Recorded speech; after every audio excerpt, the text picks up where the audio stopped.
I'd like to introduce the panel to you. This segment is women navigating their way in the industry.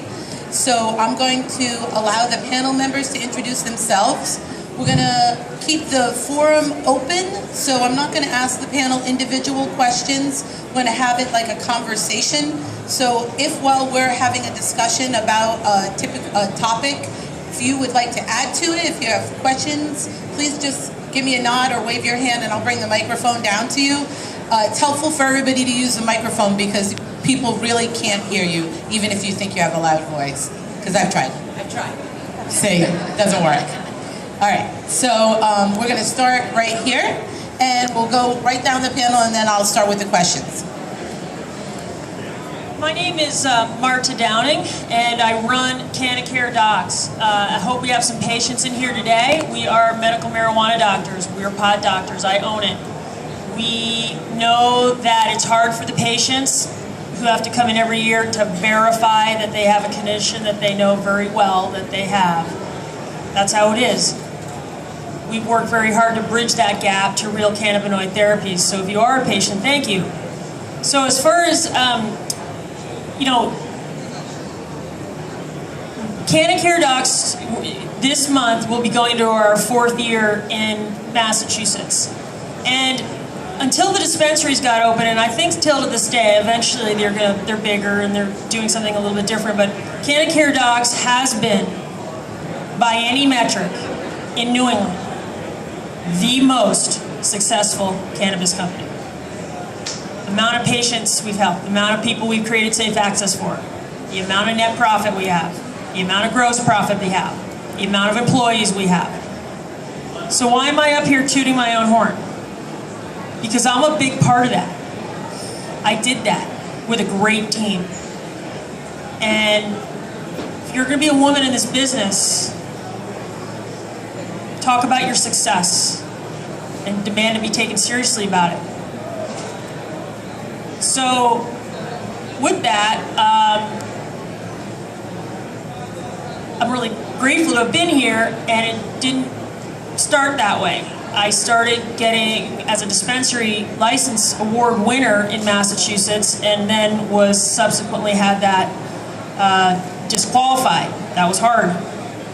So that's something else I'm learning, is to stick with it. And with that, I'll let some of these other ladies have a chance. Thank you, Beth. Marta. I'm looking at Beth at the end of the panel, you know. You can relate, right? Okay. Hi, my name is Austin Davis. I'm the Massachusetts Campus Coordinator with Students for Sensible Drug Policy. SSDP is an international grassroots student-led organization that empowers more than 4,000 students worldwide to create on and off-campus policy change and advocating for harm reduction policies, the equalization of marijuana and alcohol penalties on campus, and also are involved in statewide campaigns such as the Campaign to Regulate Marijuana Like Alcohol in Massachusetts. So I'm a big advocate for the youth voice, and I'm also a big advocate for women who sometimes find that they're the only female in the room, and how to sort of navigate your way through that. And I'm also very honored to have the opportunity to speak with you guys today. So thank you. Thank you so much.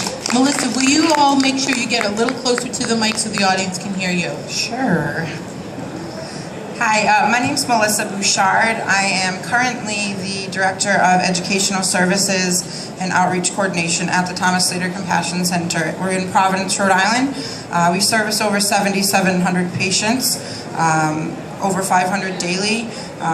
Thanks to folks like Marta that are in the business that help provide safe access. That's kind of where I started, very grassroots, organizing a lot of campaigns before folks believed in us. And so that's kind of why when I sit up here, that's what I kind of try to talk with you guys about, is a lot of folks ask, how can you get involved? Just do the work.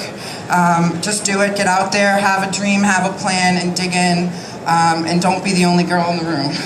But I do a lot of outreach and educational services. We teach classes at the Slater Center. We pride ourselves on a lot of free programming for patients. So we've worked really hard. I don't want to talk a lot about myself, but we've worked really hard to kind of build up a lot of programming there. I come from a place I used to be an HIV counselor. I worked in the streets. I ran a needle exchange program. I did the decriminalization in Rhode Island, the Right to Vote campaign. fought for mandatory minimum sentencing reduction, and a lot of things like that. So this is a bigger picture that's brought us all together here today. But if you have an interest in the industry, we're all here after this. I just want to let you guys also know this doesn't stop here at this panel. We all have cards and emails and Facebooks and business extensions. So stay in touch with us. That's what this is about, network and building the community. Thank you very much.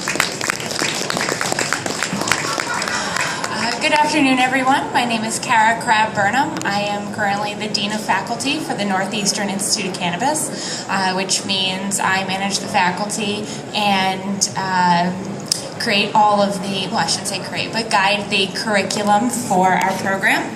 I also started with SSDP several years ago, and I've also been a director and president for the Massachusetts Cannabis Reform Coalition, co-hosted a radio show about cannabis for about 2 years.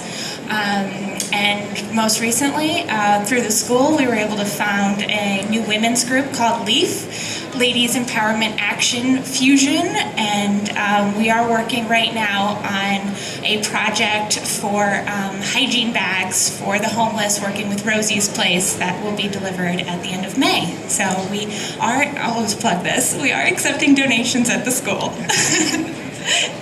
Thank you so much. Plug anything you have. That's why we're here. That's why everyone is interested in. Hi, I'm Audrey Lance. Thank you. I'm a Plymouth County grower. We're a group of growers growing good quality organic medicine. Always getting our product tested to make sure that it's the best quality that we could offer to a patient or, you know, someone in need of medicine.